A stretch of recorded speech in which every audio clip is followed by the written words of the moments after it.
Hi guys, this is Olu and Nathan from Beckley Rose Academy. On this episode, we wanted to talk about gold mine area. What does that actually mean? And how do you find your gold mine area? But before we get into that, like every episode, if you haven't yet subscribed, hit the subscribe button. And as you go through the video, please like and share with your friends. Before we get into this topic, what is a gold mine area for the listeners that don't know? Cool. So really good question. So when you hear the term gold mine area in property, what they're generally referring to is your chosen location. So you call that location your gold mine area because you feel it's an area of high demand, and also because you feel that area is very profitable, so that there's going to be a good return on your investment in that area. So it's the location that you choose to invest in property on. So a question I have for you then, Olu, do you feel it is important for your gold mine area to be in close proximity to where you live? Nathan, I would say it depends, right? So the first question you need to ask yourself when going into property is what sort of property investment are you doing? So are you doing more of a passive investment? If it's more of a passive investment, then no, your gold mine area doesn't need to be in close proximity to you. But in the case that we're referring to, so rent to rent property management, it is critical and vital for your property to be in close proximity. So we follow a rule that wherever we manage a property, it needs to be half an hour to an hour max away from our home location or office or work location, due to the fact that you might have a tenant call you with an emergency. Maybe they're locked out of their property at 2 a.m. in the morning. They've gone out, drunken night, whatever, lost their key, and they call you at 2 a.m. If the property that you're managing is 2 hours away, one way away, you're going to have to take 2 hours to get there and 2 hours to get back.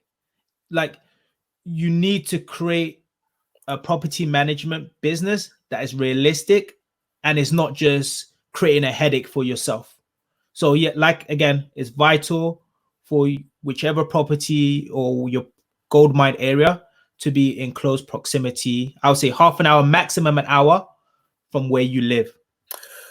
Yeah, and to follow up with that, so potentially you could choose an area which is a lot further away and get a property manager to look after those properties for you. But just bearing in mind that the cost of you hiring that property manager will come out of your profit. So that's something that you would need to bear in mind. So how do people go about finding the gold mine area? Do they just type this on Google and then it just pops up with locations? Like, what are the criteria you look at for finding a gold mine area?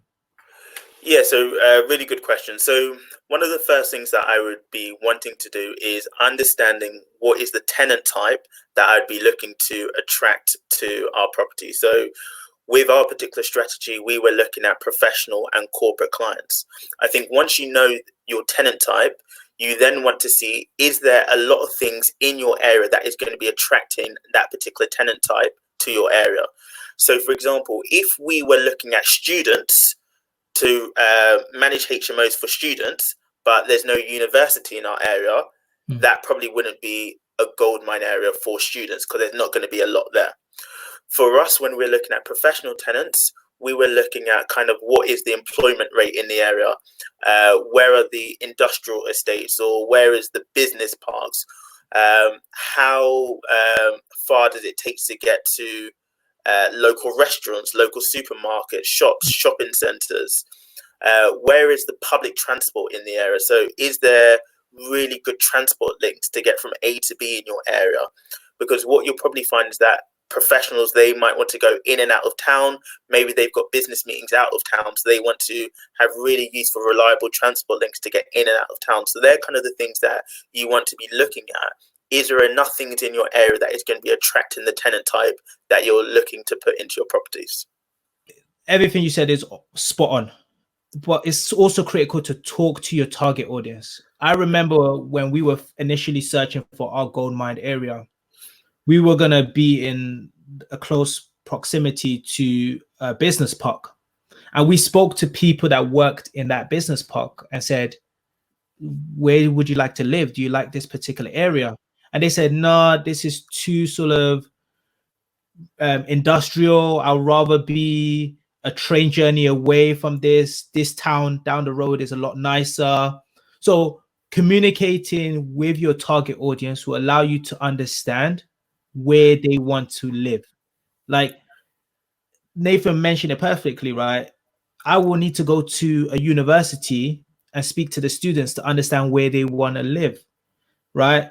If I want to go to a corporate center, I need to know this is a massive corporate center. There's 50, 60,000 employees that live here, that work here. Where would they like to live? There's communication with your target audience is key.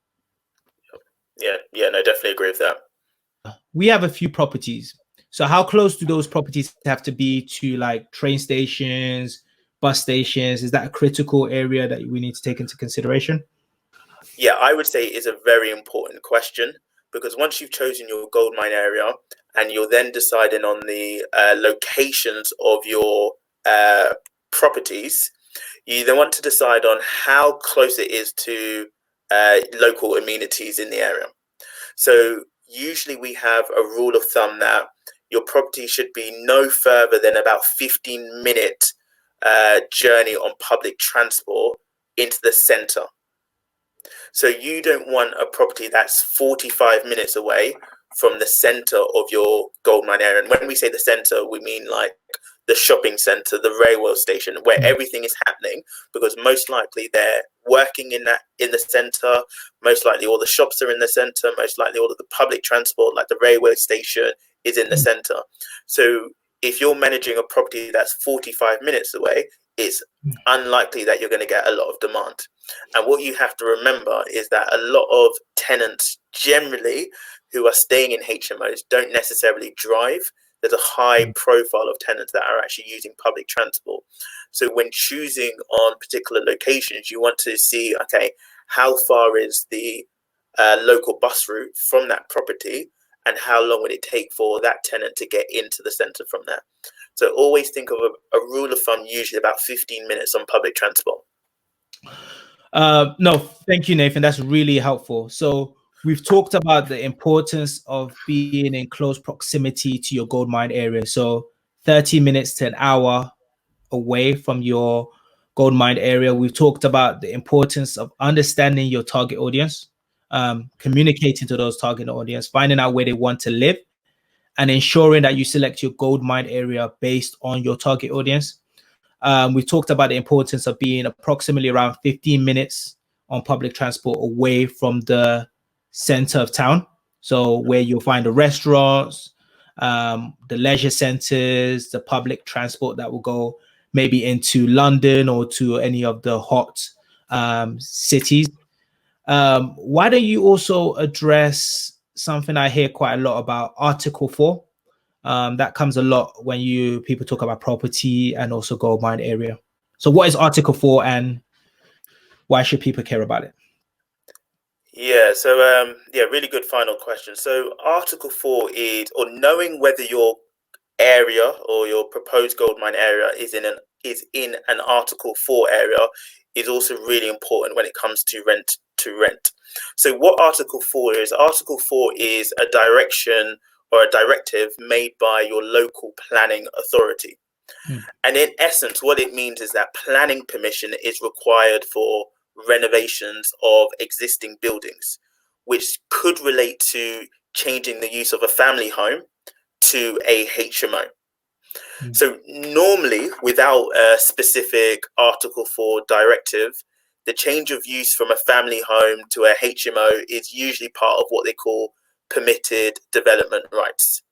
Now, it's important to know whether your area is in an Article 4, because what it could mean is that if you were trying to convert family homes to HMOs, you would require planning permission from your local council. And the likelihood of your council actually approving for that house to be converted is very unlikely. It's very slim. It's probably not going to happen. So All that would mean is that if you do choose an area in Article 4, it means that you would only be able to target already existing HMOs. Now, if we think about our area is actually not in an Article 4.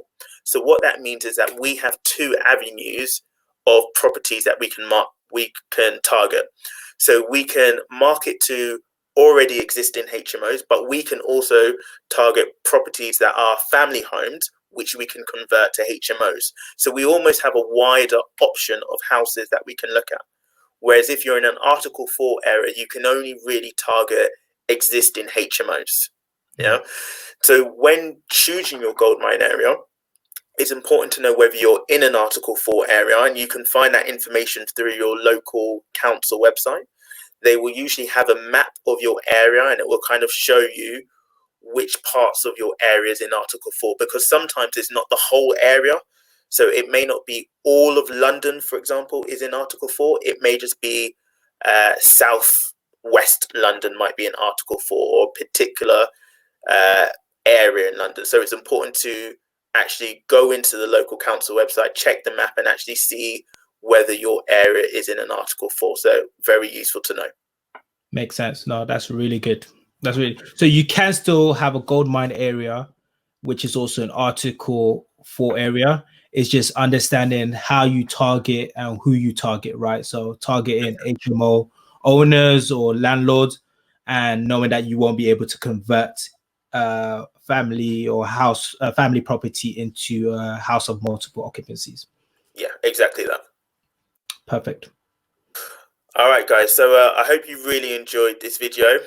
As always, don't forget to leave a comment if you've got any questions. We'll be more than happy to answer them. If you've got any suggestions of things that you'd want us to discuss, also please leave them in the comments so we can look at doing them in future videos. Please, please, please press the subscribe button, and we look forward to seeing you in our next video. Take care, everyone. Bye. Beckley Rose Property Solutions, the master key of property management.